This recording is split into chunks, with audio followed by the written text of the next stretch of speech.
Hi team. Oh, look at this. Cool little picture of my dad showing me nature stuff when I was a kid. Kind of nice. Hi team. Wanted to introduce an idea to you that may or may not be helpful with camp coming up. One of the team members said to me that the idea of that the kids needed to find rest. And the project that I'm working on kind of centers around giving kids that come up through trauma their own personal ownership on how to help your body to get rest.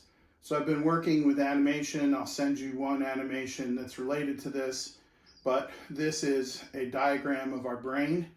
And so on this section, this little tree right here, you have our senses, how we perceive that smell from the skunk.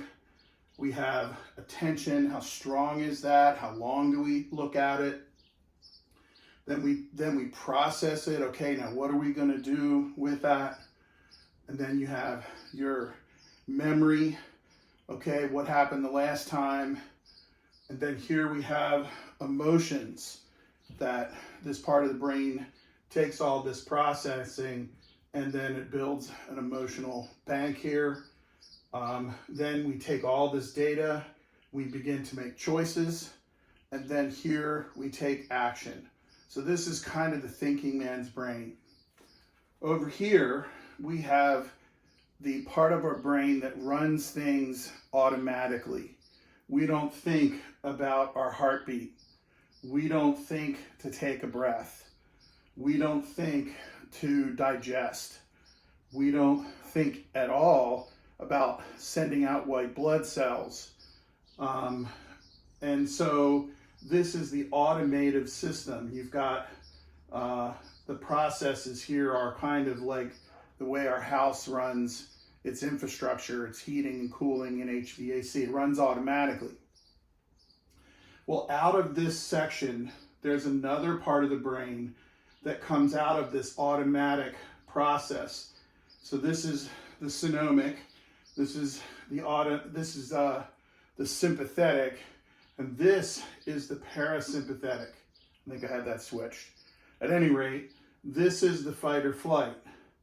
And so the teaching that we have looks at what we can do, and really it's biblical correlation on how we can keep that fight or flight off.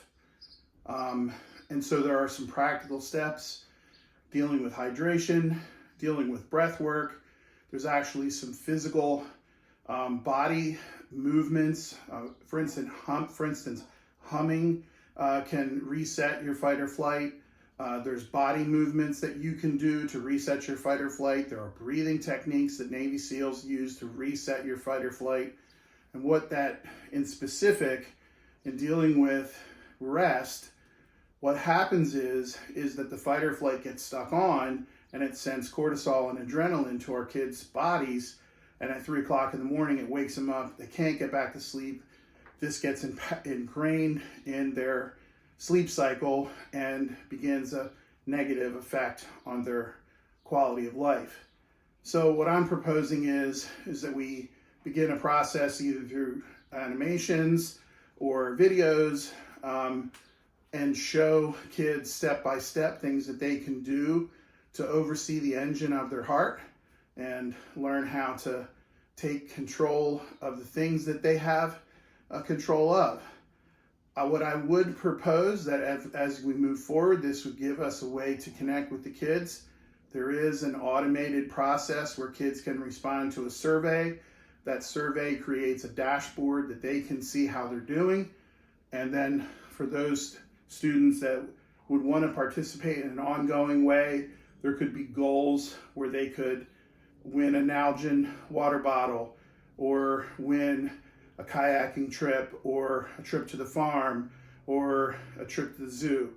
And so, but anyway, I wanted to propose that, and there's a lot of questions to be answered, but it's my wheelhouse, and I thought I would just offer this up, whether it may or may not fit in at this time. I think that there is an elementary component of this where it's simple enough to explain certain tactics. And then I do think that there's a more advanced system that could be introduced to the high school.